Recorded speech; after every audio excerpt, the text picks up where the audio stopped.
All right, so Kimberly Drago, great question. Can you discuss gastroparesis on a future live?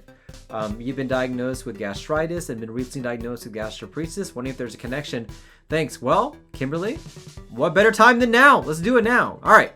So gastroparesis, let me know in the comments if you've heard about gastroparesis or if you know what this is, or if you know of somebody who suffered from gastroparesis. I would love to hear what you guys have to say about this if you've had this or you know somebody who has. And if you do know somebody who has, don't forget to share this video. So gastroparesis is delayed emptying of the stomach, meaning your stomach doesn't want to work correctly and things just stay in the stomach and does not want to move. Now, the two main causes, one is diabetes, but the other main cause, which is actually the most common cause, is idiopathic. We don't know. Some individuals develop gastroparesis for unknown reasons. We're not quite sure why. And some people, unfortunately, have other reasons, especially medical reasons, to have gastroparesis. Another common cause are medications that you use that can cause gastroparesis. The most notorious one are pain medications. So things like opiates tend to slow down the gut and make it more difficult for things to move through. Now, there are two ways that we use to help diagnose somebody with gastroparesis. Number one is that we have to do an upper endoscopy or an EGD.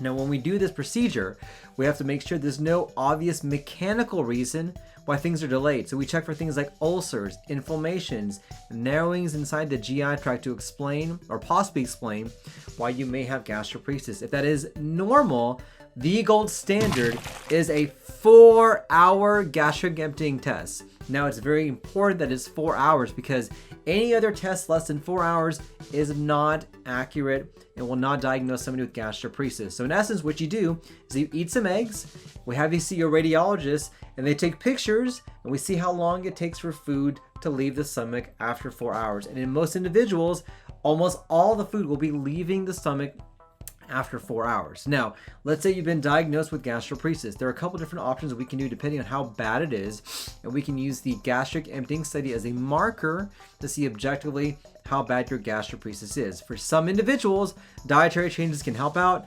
Small, frequent meals, grazing throughout the day, low fat, low fiber. You shall get the help of a dietitian to help out. There are medical therapies that we could recommend. They work okay. Sometimes it's a hit or miss in terms of whether they help out. And for some individuals, sometimes a endoscopic surgical option can be a treatment as well. That's my kind of gastroparesis in a nutshell. Let me know in the comments if you know somebody who has gastroparesis or you know somebody who actually has had other treatments for this and what their response was for that.